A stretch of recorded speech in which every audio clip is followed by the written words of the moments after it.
Hello friends, আমি beauty চলে এসেছি বিউটিস বেক অ্যান্ড কুক চ্যানেলে আপনাদের সঙ্গে।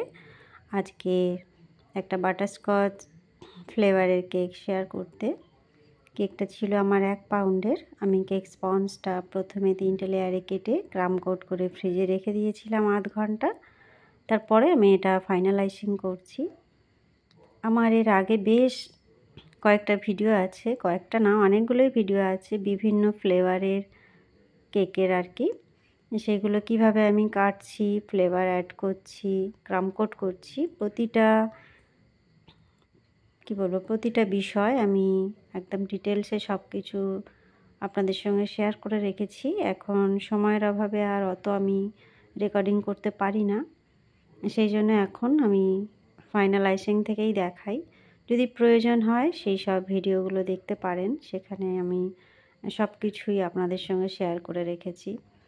আচ্ছা, এখানে আমি সাদা ক্রিম দিয়ে ফাইনালাইজিংটা করার পরে এটা একটু রেড কালার আমি ক্রিমের সঙ্গে মিশিয়ে নিয়েছিলাম।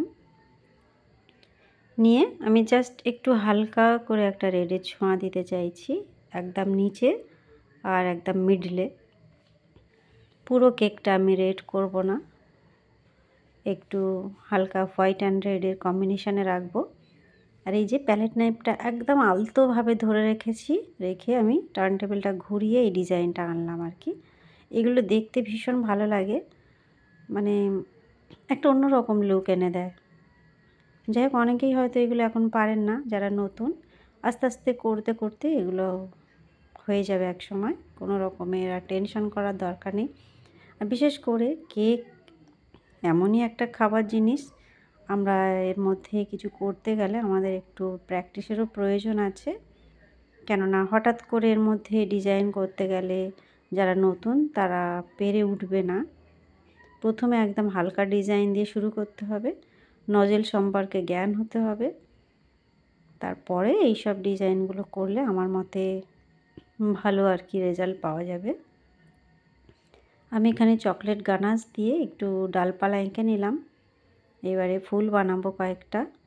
আমি এটা R11 নজেল নিয়েছি, মানে বড় সাইজের একটা রোজ নজেল, সেটা দিয়ে ঘুরিয়ে ঘুরিয়ে ফুলগুলো করছি। আমি ডাবল প্যাটাল করছি, এখানে ফুলের কোনো নাম নেই, অ্যাকচুয়ালি আমার যা ভালো লাগছে আমি তাই করছি। যেখানে যেখানে মনে হচ্ছে একটু ফুল দিলে ভালো লাগবে সেখানে দিচ্ছি আর কি। কালারটা রেড কালার, আমি খুব বেশি রেড কালার ক্রিমে অ্যাড করি না, কেননা পুরোপুরি রেড আনতে গেলে প্রচুর কালার দিতে হয়, আর সেটা একদমই আমার ভালো লাগে না বেশি কালার ইউজ করতে, কেননা সেটা হাতে মুখে লেগে যেতে পারে, কাস্টমারের কাছ থেকে হয়তো খারাপ রিপোর্টও পেতে পারেন।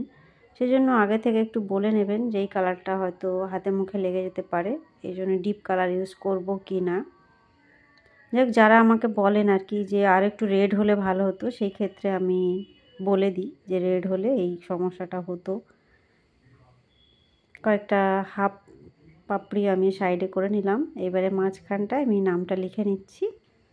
এই ক্রিমটা দিয়ে আমি কাজ করেছিলাম একটা অন্য কেকের, সেইটাই আর কি একটা পাইপিং ব্যাগে ভরে নিয়ে নামটা লিখে নিলাম। আর নিচে একটা বর্ডার করে নিচ্ছি। এটা হচ্ছে রাউন্ড শেপের একটা নজেল, এটা পাইপিং ব্যাগ দিয়েও হয়ে যায়, ছোট্ট করে কেটে নিলেও। এই বর্ডারটা এত সুন্দর লাগে, মানে দারুণ সুন্দর লাগে। আমার তো এই বর্ডারটা করতে ভীষণ ভালো লাগে, আমার আর অন্য ডিজাইন ভালো লাগে না। এর উপরে যেন ছোট্ট ছোট্ট পার্ল এরম মনে হয় যেন বসিয়ে দিয়েছি আমি। দেখুন কত সুন্দর লাগছে। এইবারে একটু সিলভার সুগার বল নিয়ে একসঙ্গে বেশ কয়েকটা দিয়ে দিচ্ছি আমি। প্রথমে ভেবেছিলাম ক্রিম দিয়ে করব, পরে মনে হলো এটাই বেশি ভালো লাগছে। আর মাঝখানটায় এই হোয়াইট সুগার বল আর কি, পার্ল যেটা 0 সাইজের, সেটা অল্প অল্প করে দিয়ে দিয়েছি। একসঙ্গে 4-5টা করে দিচ্ছি আর কি, এটা বেশি দেখতে ভালো লাগে। এই হলো আমার কেকের ফাইনাল লুক। বন্ধুরা, কেমন লাগলো? ভালো লাগলে বা একটু হেল্পফুল মনে হলে অবশ্যই একটা লাইক করবেন, চ্যানেলটা সাবস্ক্রাইব করে রাখবেন। দেখা হবে নেক্সট ভিডিওয়। Bye bye.